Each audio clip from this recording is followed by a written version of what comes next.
Alright, so now we're going to shift gears and let phi be a mapping from the symmetric group to the general linear group, and we're going to let it be given by the following. So we plug in a permutation into our map phi, and it's going to spit out the matrix which is given by the permutation acting on the coordinates of each of the column vectors, which consist of the standard basis vectors for Rn. So if you don't know much linear algebra, this may not mean a whole lot to you, but basically we have our standard basis vectors, 1, 0, 0, etc. to 0, 0, 1, 0, all the way down to another 0, etc. And we're going to let it permute as it normally would. Our n symbols, only our n symbols are going to be coordinates now.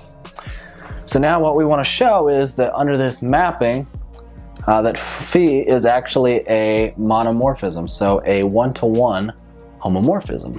Alright, since for any arbitrary permutation in the permutation group on n symbols, it's going to have no problem acting on an element of Rn because those are n symbols, right? It's going to permute them somehow so that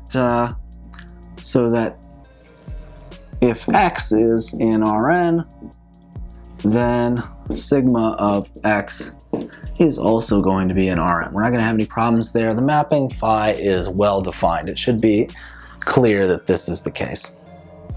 Alright, now for some permutation tau in S sub n, we want to consider two bases of Rn. So we're going to use B, which is going to be just the standard basis, E1, E2, all the way up to E sub n, and we want to consider the basis B prime, which is going to be tau of E1, tau of E2, all the way up to tau of E sub n. Alright, now it should be pretty clear that because tau is a bijection, remember every permutation of a set is by definition a bijection of that set onto itself. So that what's going to happen here is we're actually just going to get a reordering of our original basis. So the only difference between these two bases, well, linear algebra doesn't see any bases, but they're going to be indexed differently. So tau of E1 might be E4 or something like that. Alright, thus for any two permutations, sigma and tau, so we'll write Rn Sn, we're going to have the following relationship, that the representation of phi of sigma tau, right, with respect to the B basis is going to be equal to sigma times tau of E1, so acting on E1, sigma tau acting on E2, all the way up to sigma tau acting on E sub n, where those are the standard basis vectors, right? And this is going to be equal to, by associativity of our maps of bijections here, sigma of tau of E1, sigma, we'll just do dot dot dot, all the way up to sigma of tau of E sub n, right? And this is going to be equal to phi of sigma represented with respect to the B prime basis. All right, and keep in mind these are column vectors, right, for our purposes. So this is a matrix. And so we can also write this, because of linear algebra, as, I'm going to write it as phi sub sigma with respect to the B basis times the transition matrix from B prime to B. Right, so we can write this in the B basis, or we could write this map in, or the B prime basis, or the B basis times the transition matrix, which does the work for us. Now we're going to write for the transition matrix that Q B prime comma B is equal to C sub ij. This is its matrix element, where E sub j prime, so these are going to be our B prime basis vectors, is going to be equal to the sum over I of C sub ij, the transition matrix elements, times E sub I, the standard basis elements in our basis B, right? These are B bases, these are B prime bases, and obviously that belongs to the transition matrix. Now the last step before was that phi of sigma with respect to B prime is equal to phi of sigma or phi sub sigma, doesn't really matter, with respect to the B basis times Q B prime comma B.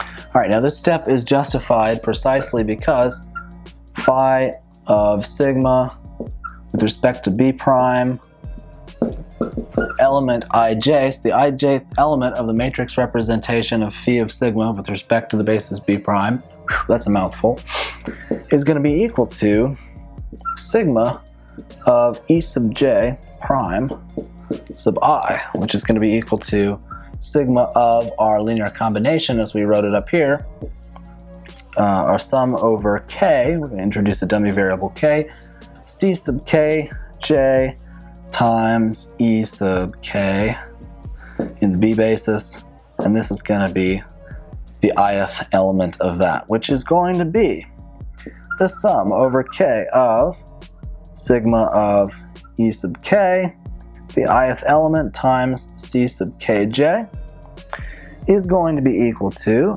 the sum over k of phi of sigma sub B prime, or rather, sorry, B, because we're now doing it in terms of the B basis, which is what we want, sub ik times Q sub kj, or rather, let's write it this way. Well, you could write it either way. We said that this is the matrix element of that, so we could write it as Q or we could write it as CKJ. Doesn't matter. Is equal to the matrix, the ijth element of phi sub sigma, I guess I'm doing sub now, subscript, with respect to the B basis, times Q. It's the ijth element of that. So we see that that this is indeed equal to that, justifying this step, right? Which if you take in linear algebra, this is not a real shock. It's just, you know, we can write, there's a way to get from one basis to another using the same vector space. So not too complicated. Now for the final step, we note the following, that the ijth element of Q, which we called Cij before, is equal to the ith element of the jth B prime basis vector, which is equal to tau of E sub j, right? By definition, tau maps B to B prime, its ith element, which is equal to, of course, phi of tau with respect to the, represented with respect to the B basis, ijth element. Right, now keep in mind what we're trying to show is that this is a homomorphism. So what we want to show is basically phi of A times B is equal to phi of A times phi of B, although it's slightly more complicated because we have to show that this is true just relative to the same basis. Okay, so our transition matrix equation thus gives us that phi of sigma times tau with respect to the B basis is equal to phi of sigma with respect to the B basis times phi of tau with respect to the B basis. And so, all on the same basis, we can indeed say that the map of the product is equal to the product of the maps. So it is indeed a group homomorphism, with our group operation here being matrix multiplication and our group operation over here being composition of mappings or permutations. So it is indeed a homomorphism. Now we only have one matter left to attend to, which is it being one-to-one. All right, So now let's assume that our permutation sigma is in the kernel of our map phi, or phi, or however you want to say it. So this is true if and only if, so by definition this means that phi of sigma is equal to the identity in GL, the general linear group, which is in this case the n by n identity matrix. Therefore, we have relative to the B basis, this means that the matrix sigma of E1, sigma of E2, sigma of En, where we're once again representing this in terms of column vectors, is equal to E1, E2, all the way up to E sub n, and therefore sigma of E sub I is equal to E sub I for all I in 1 to n, right? In other words, sigma is the identity permutation. So it is indeed true that phi is a monomorphism.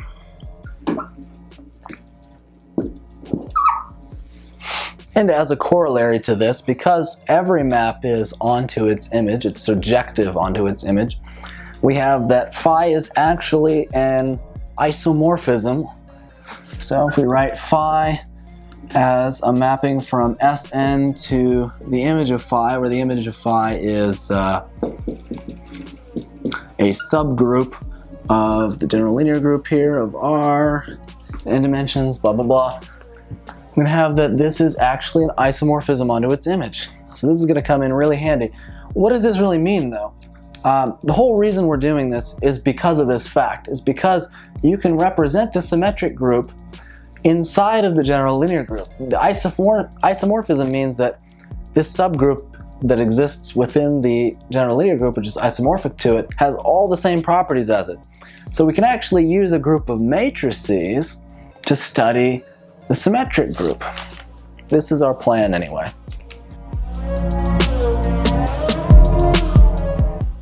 So there's an important property we haven't discussed yet about permutations. And we already said, in fact, we showed quite rigorously that every permutation sigma can be written as a product of transpositions. But now we want to ask how many. For instance, if sigma can be written as a product of an even number, I know this is very, very formal notation, an even number of transpositions, then it's going to be called even. Let's define this to mean even. If sigma can be written as an odd number of transpositions, then we're going to define an odd permutation to be such. So we can actually define a function, which is useful to think about, called the sign function, not sign S-I-N-E, but the sign of a permutation SGN, to mean plus 1 if sigma is even, and negative 1 if sigma is odd. And the question is, of course, is this a well-defined function? Is there only one output for every input? In other words, can a permutation be written as both an even number and an odd number of permutations, or rather, an even number or odd number of transpositions at the same time by writing it in different ways? And the answer is going to be no, but we have to prove this. Now, the original proof, the traditional proof rather, is going to be kind of nasty, and I don't think it's going to be very pedagogical. So the whole point, or at least half the point, of introducing this matrix way of studying things is that I came up with a proof, which I think is legit, which sort of circumvents the nastiness of the other one, and instead uses linear algebra to prove this. It's pretty cool. So yeah, we're going to look at this from the perspective of linear algebra, but it's going to be completely general, right? Because of that isomorphism relationship. If you prove something about a group which is isomorphic to the group you're interested in, you've proved it about both groups. The other reason why I introduced the matrix stuff is that there's something called group representation theory, which we might get into some other time, but I want to give you a hint of how useful matrices are in studying algebraic objects which are not themselves just matrices. So our theorem is the following. A permutation sigma in the symmetric group cannot be both even and odd. Equivalently, the sign of sigma is a function. It's well defined. You could state this either way, it doesn't really matter. Now, before we made this isomorphism of phi from Sn, or rather let's talk about it as the monomorphism first, Sn to GL sub n of R, the real numbers. So we said this was a monomorphism, and we said that there was some subgroup inside of GL sub n of R such that this is actually an isomorphism because it's surjective onto its image, right? So that means if we call this P sub n, which I'm going to use this notation particularly because we're going to refer to these matrices as permutation matrices. So the permutation matrices are what we're interested in here. And they sound like that exactly why you think they do, because they correspond to the permutation group on n symbols. So we're going to consider phi from Sn to P sub n, and this is going to be an isomorphism. All right, proof. Let sigma be in Sn, and let's suppose that sigma is both even and odd, so that sigma is equal to sigma 1 to sigma 2k, where all of these are transpositions, and also that it is equal to tau 1 to tau 2l plus 1, where all these are transpositions, and k and l are in the integers. In fact, they're going to be in the non-negative integers, but in any case. So we're going to look at the matrix representations of phi of sigma from these 2 points of view. So any transposition, let's just say sigma I, what's going to happen to it under phi, right? It's going to be equal to sigma of E sub 1, this is relative to our standard basis, all the way up to sigma of E sub n, so that it's going to switch exactly two of our, well, it's going to do this element by element of our tuples, but the effect is to have two of our basis vectors switched. Now, what do we know? We know that from linear algebra that the determinant of a matrix, if we say we have a matrix B, let's start with this, and B is obtained from A by a row change or a column change. In this case, it's going to be a column change. Then we know that the determinant of B is equal to -1 times the determinant of A. And if it's done, if this one is obtained from this one by K row changes, then that's just going to be to the power K. Well, here we're going to have exactly two columns switched, right? We're going to have our two of our basis vectors. We don't know which two. They're going to be switched for each transposition, which means there's going to be an accumulation of -1 with the determinant. So this is to say that this determinant is equal to determinant of, well, it's going to be equal to -1 times the determinant of the identity matrix, if you like. It's a little bit of a trivial case here, which is equal to 1. So this is going to be equal to -1. So what you end up with is, this is true for every transposition. They switch two columns, and thus it's going to be equal to the determinant of the transposition represented in the standard basis is always going to be -1, which means that since phi of sigma, it being a homomorphism, can be written as the product of from I equals 1 to 2k of the matrix representations of phi of sigma I, then the two determinants have to be equal as well. So this is going to be equal to -1 to the 2k, which is equal to +1. But we also have that phi of sigma must be, due to the homomorphism nature of things, it has to also be written, it must also be able to be written as the product from 1 to 2l plus 1 of phi of tau sub I, which means the determinants of both sides are equal. But the determinant of this is going to be -1 to the 2l plus 1, which means it's going to be equal to -1. So now we have a problem. If our permutation in the symmetric group is both even and odd, then its matrix representation has a determinant of both -1 and +1. And since 1 does not equal -1, as I hope you are aware by now, we have a contradiction, a blatant contradiction. And so we conclude that our assumption by reductio ad absurdum was false, and in fact, a permutation can be odd or even, and is in fact one of the both, but is not both. Or another way of putting it is that the sign of a permutation is a well-defined function.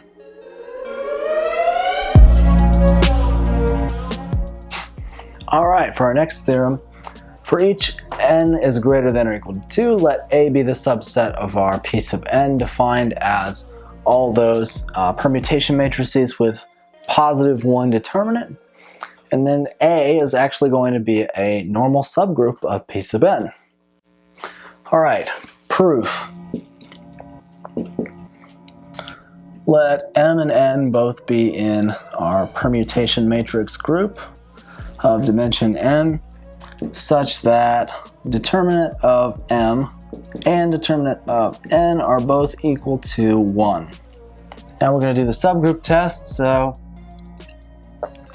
determinant of Mn inverse is going to be equal to the determinant of M times the determinant of N inverse, which is equal to 1 over the determinant of N is equal to 1 divided by 1 is equal to 1, right?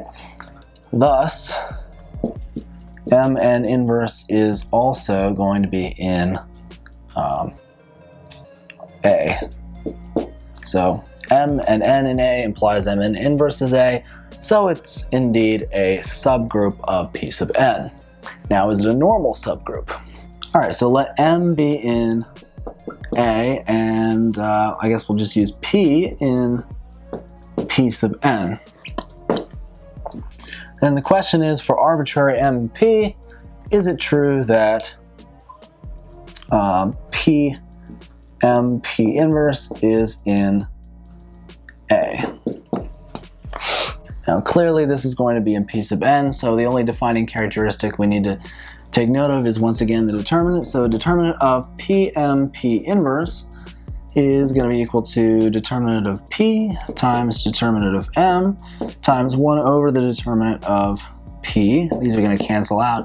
It's equal to determinant of M. We assumed M was in A, so that's going to be equal to 1. And thus, this product is also going to be in A, and since this holds true for arbitrary M and P, we conclude that A is a normal subgroup of P sub n. Alright, that it has index 2 should be pretty easy for you to see, and I'll leave that for you to prove. Now, of particular note is the corollary here. Since phi is an isomorphism, so is phi inverse, and hence, the inverse image of what we were calling A, we're now going to call A sub n. Its inverse image in S sub n is called A sub n, and it thus must be normal in S sub n, with the index of A sub n in S sub n being equal to 2. And indeed, this is the most important, most notable subgroup of the symmetric group, and it is called the alternating group on n letters or n symbols. So we'll just call it the alternating group. Consists of all even permutations in the symmetric group on n symbols. And notice we discovered it and proved everything we needed to prove regarding this using just an isomorphic group within GL sub n. So what an interesting way to arrive at the alternating group that we have taken. One quick fact about the alternating group that's incredibly important, but I don't have time to prove, is that, we'll write this theorem, the alternating group A sub n is simple. It's a simple group. In other words, it doesn't have any normal subgroups, if and only if n is not equal to 4. So for some reason, which I will leave you to figure out, when n is equal to 4, a sub n is not simple, but if n is equal to 4, a sub n, the alternating group, on 4 symbols is not simple, but on any other number of symbols is simple. Symbol, simple.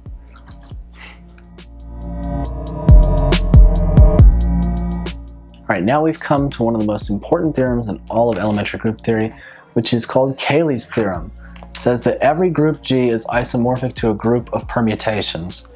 And specifically in the case when G is finite, then G is isomorphic to a subgroup of the symmetric group on n symbols, with n being equal to the order of G. Alright, now we're going to want to consider this map. We're defining psi going from G to what I'm calling P of G, or all the permutations of G. Now, P of G is not going to be equal to the automorphism group of G, namely because we're not requiring that the elements of this be homomorphisms. We're just requiring that they be bijective. So we're viewing G, our group G, as a set right now, not as a group, at least as far as this mapping is concerned. Alright, and this is going to be given by sending each element of the group G to sigma sub G, where sigma sub G of x is going to be equal to gx for all x in the group G and for all G in the group G. Now for each sigma sub G, we have that there exists y in the group G, such that for all x, don't get lost in the quantifiers here, for all x in G, sigma sub G of y is equal to x. Namely, take y is equal to G inverse times x, right? Clearly, sigma sub G of y is going to be equal to G times y, right, is equal to G times G inverse x is equal to E times x, where this is the identity, is equal to x, right? So for all these, there exists for each element another element such that it maps it to, maps y to x. Alright, now what does this tell us? This tells us that the map sigma G, which, so that you don't get confused, this is going to be a map from G to G, right? For every G, this map sigma is going to be onto. Now we also want to show that it's injective. Namely, suppose sigma sub G of x is equal to sigma sub G of y. Well, then we know that gx is equal to gy, and since G is a group, we can do left cancellation and we get x is equal to y, which means that it is both onto and injective, or surjective and injective, onto one-to-one, however you like to slice them and dice them. And ultimately, every sigma then is going to be a bijection, which is to say that sigma sub G is going to be in P of G for all little g. That is what we want to show. Now, all we've shown so far is that psi is a well-defined mapping. Now we want to talk about it as a homomorphism. So consider psi of G and H, for G and H in the group big G.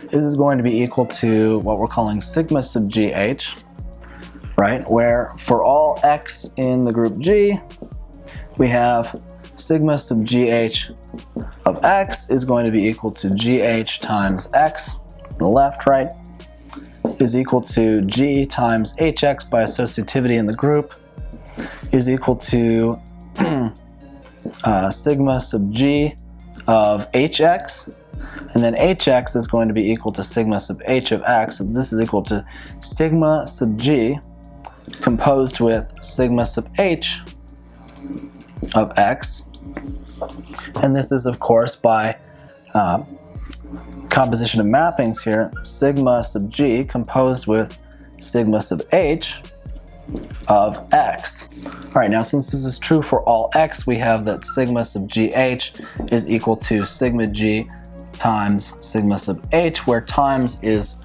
our composition operation, or in other words, that psi of gh is equal to psi of g times psi of h, where our multiplication on this side is, of course, map composition. Thus, our function psi is indeed a homomorphism from g to what we're calling p of g. Now, we also want to show that it's more than just a homomorphism.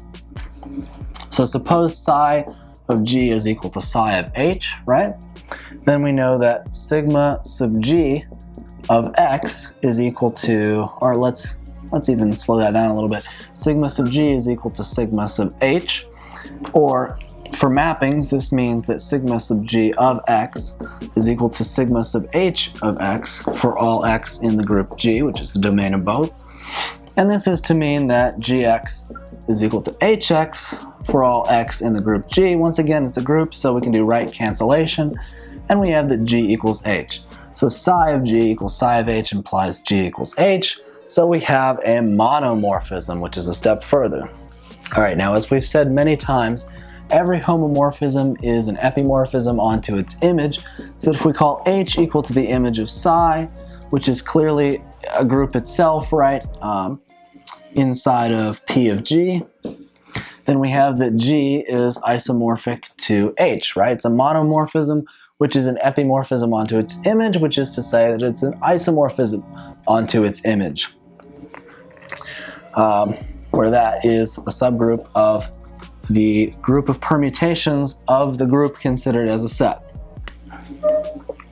In other words, G is isomorphic to a group of permutations, right?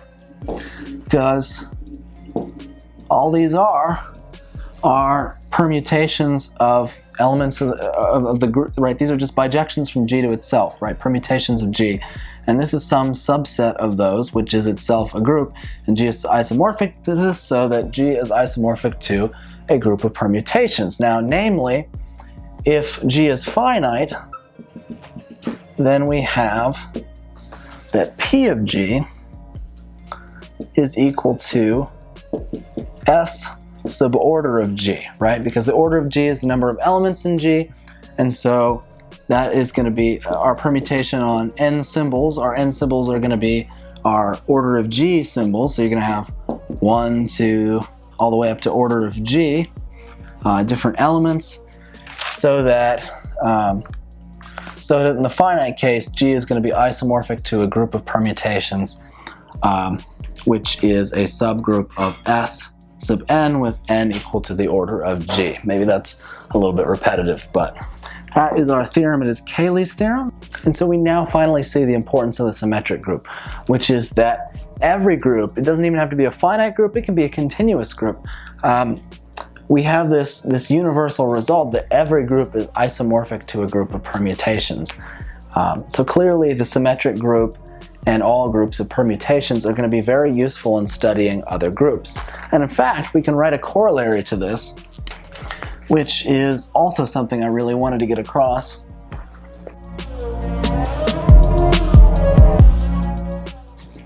All right, now as a final corollary to Cayley's theorem, we also have that because of our mapping phi, which took elements in the symmetric group and mapped them to permutation matrices, we also have that every finite group, G, is isomorphic to a group of matrices of dimension order of G by order of G. So that we see that matrices are clearly going to be an extremely relevant tool in studying finite groups, something which I just want to hint at for now. Next time we're doing generators, relations, free groups, all that fun stuff. And then after that, how groups arise. We're going to return to the questions we asked at the beginning, and we're going to ask, where do groups come from, and how are the different ways of thinking about groups really the same?